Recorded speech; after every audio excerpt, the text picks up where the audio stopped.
In this video, we will study about the peripheral nervous system. Peripheral nervous system. Shortly, it is known as PNS. Peripheral nervous system comprises of further two parts. First part of it is voluntary nervous system, or we can say it the voluntary peripheral nervous system. As we are studying here, voluntary means the actions which consult our will, जो हमारी will power से mainly काम करता है. तो इस voluntary nervous system में हम स्टडी करते हैं कि जो बॉडी पार्ट्स हमारी वर्किंग जो भी हम अपनी विल के अकॉर्डिंग करते हैं, उन सभी एक्शंस को हम इस वॉलंटरी नर्वस सिस्टम में कंसीडर करते हैं. तो इस वॉलंटरी नर्वस सिस्टम में अगर हम जैसे फॉर एग्जांपल बात करें तो writing, playing games, skipping rope, cycling, ये सभी एक्शंस हम अपनी विल से कंट्रोल कर सकते हैं. इसलिए ऐसे नर्वस सिस्टम को वॉलंटरी नर्वस सिस्टम कहते हैं. अब इस वॉलंटरी नर्वस सिस्टम में फर्दर हम बात करते हैं नर्व्स के बारे में. इसमें तीन टाइप्स की nerves present. First of all two types के नर्व्स हैं. First is named as cranial nerve, most important, cranial nerve. As the name suggest,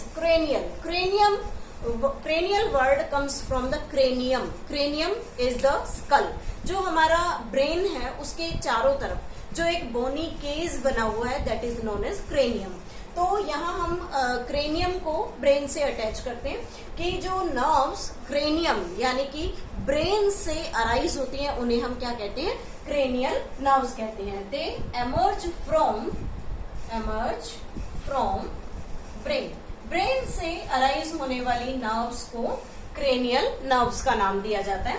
and they are 12 pair in number, और इनका नंबर 12 पेयर होता है. अब जो cranial nerves हैं उन्हें फिर से हम तीन ग्रुप में क्लासिफाई करते हैं. First is the sensory nerve. Second is the motor nerve, and third is mixed nerve, or we can say them the relay neuron or relay nerve. तो इन तीनों के बारे में डिस्कशन करते हैं. what about them? Sensory nerve जो हमारे sense organ से किसी भी इम्पल्स को ब्रेन तक ट्रांसफर करने का काम करती है. Carry impulse from sense organ to brain. Sense organ से ब्रेन तक ट्रांसफर करने का काम सेंसरी नर्व करती है. उसके बाद आता है मोटर नर्व में impulse transfer from brain to muscle. Sensory part का मसल उस तक इंफॉर्मेशन को, जो भी इम्पल्स ब्रेन ने एनालाइज किया, उसे ट्रांसफर करने का काम मोटर नर्व करती है. And mixed nerve carry impulse both to and from brain से लाने और ले जाने का काम जो है वो मिक्स्ड नर्व करेगी. मीन्स सेंसरी नर्व अपनी इंफॉर्मेशन रिले न्यूरॉन को देती है. रिले न्यूरॉन उस मैसेज को ब्रेन को ट्रांसफर करेगा. देन ब्रेन ने जो भी मैसेज एनालाइज किया उसे वो फर्दर रिले न्यूरॉन को ट्रांसफर करता है, and then relay neuron transfer it to the motor nerve. तो इस तरीके से क्रेनियल नर्व्स को हम तीन ग्रुप में क्लासिफाई करते हैं. Second is the spinal nerve. Voluntary nervous system में spinal nerve. As the name suggests, spinal means they emerges from the spinal cord. Emerges from spinal cord. Spinal cord से arise होती है from the intervertebral disc और इनका नंबर 31 pair in number. 31 pair होता है number जो स्पाइनल नर्व्स का है एंड 12 पेयर क्रेनियल नर्व्स का।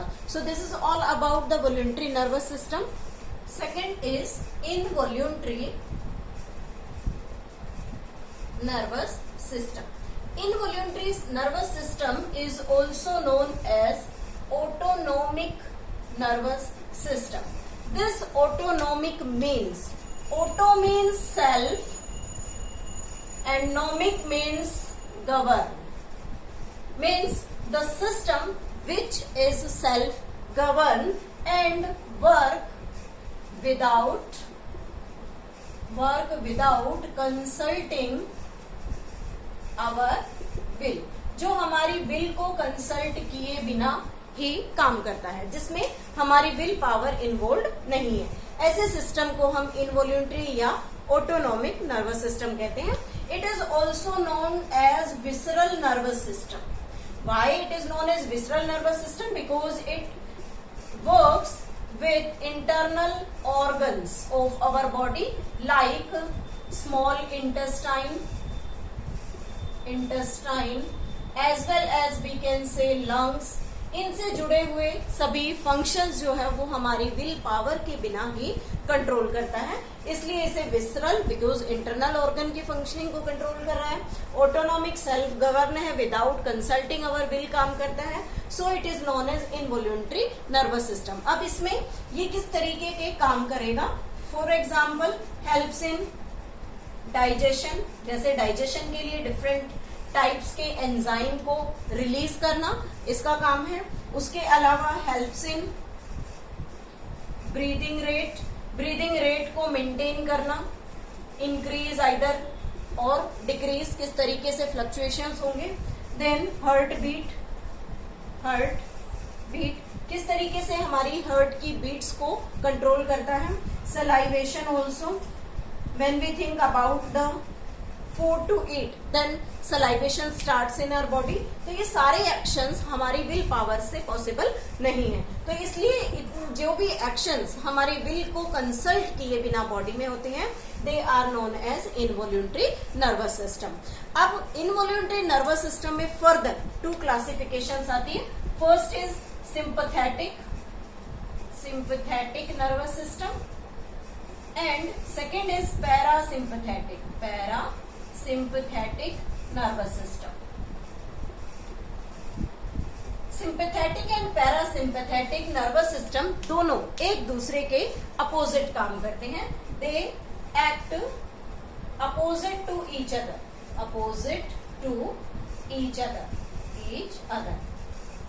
फॉर एग्जाम्पल, जैसे सिंपैथेटिक नर्वस सिस्टम किसी इमरजेंसी सिचुएशन में एक्टिव हुआ, और जब कोई भी इमरजेंसी सिचुएशन होती है तो उस टाइम हमारी बॉडी में एक हार्मोन रिलीज होता है, that is adrenaline, and this adrenaline helps in cope up with the emergency situation.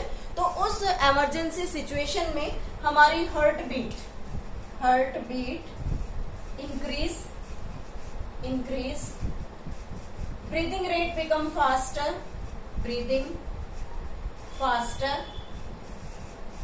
pupil dilation also, we can say the blood supply will increase।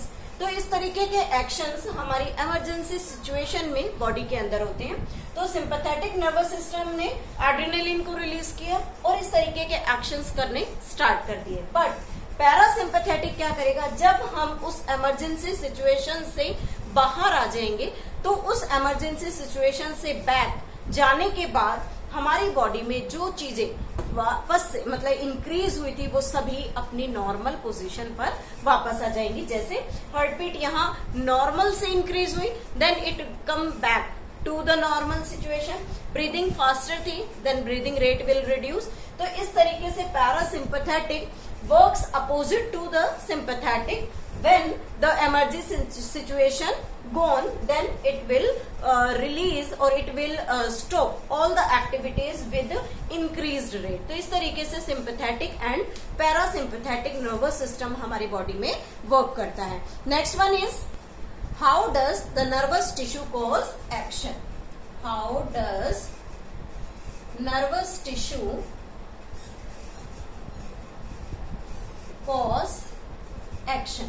कि बॉडी में नर्वस टिश्यू जो है वो action कैसे करता है. तो जनरली यहाँ नर्वस टिश्यू से मतलब कि जब बॉडी के अंदर कोई भी स्टिमुलस ट्रैवल करके रिफ्लेक्स आर्क की हेल्प से ब्रेन को जाती है या स्पाइनल कोड को, देन स्पाइनल कोड या ब्रेन उसका एक आंसर रिप्लाई करता है और वो आंसर जैसे ही हमारे न्यूरोमस्कुलर जंक्शन से हमारे मसल्स पर आता है, then our muscle starts acting. उसे स्टिमुलस के रिस्पॉन्स से मसल्स एक्ट करती हैं. तो वो मसल्स जनरली कैसे एक्ट करती हैं? First of all, muscles are having special protein. Muscles में कुछ स्पेशल प्रोटीन्स होते हैं with their specific structure and shape and size, and these proteins are known as actin and myosin. 2 types के proteins present है, actin and myosin. ये जो दोनों proteins है ये हमारी मसल्स के मूवमेंट में हेल्प करते हैं. तो जैसे ये कोई भी इम्पल्स मसल्स के ऊपर काम करती है, वर्क्स ऑन मसल्स पर काम करती है, तो रिजल्ट क्या निकलता है? Change in shape, size and structure of the muscle protein. Change in shape, size and structure of proteins. Muscle में प्रेजेंट जो प्रोटीन्स हैं उनका शेप, साइज और स्ट्रक्चर चेंज हो जाता है, और जैसे ही उनका स्ट्रक्चर चेंज होगा दे कॉज शॉर्टनिंग, छोटे हो जाते हैं, shortening of these muscle protein, due to which our muscle starts working. और हमारी मसल्स वर्क करना स्टार्ट करती है. फॉर एग्जाम्पल, जैसे हम हॉट ऑब्जेक्ट को टच करते हैं, तो जैसे ही हॉट ऑब्जेक्ट को टच किया हमारा हाथ झटके से वापस आया, तो उसके वापस आने में लॉजिक क्या है कि हमारे मसल्स में प्रेजेंट प्रोटीन ने अपना शेप, साइज, स्ट्रक्चर चेंज कर लिया, means they get shorten and start contracting. और जैसे ही कॉन्ट्रैक्शन होता है हमारा जो हाथ है या जो भी बॉडी पार्ट किसी भी ऑब्जेक्ट, हॉट ऑब्जेक्ट को छुए था, उससे वो शॉर्टनिंग ऑफ मसल प्रोटीन की वजह से वहां से दूर चला जाएगा. And then the muscle nervous tissue cause action in our body and defend ourselves from the different types of the stimulus. So this is all about the nervous action, nervous tissue, how the action is performed by this, and the peripheral nervous system.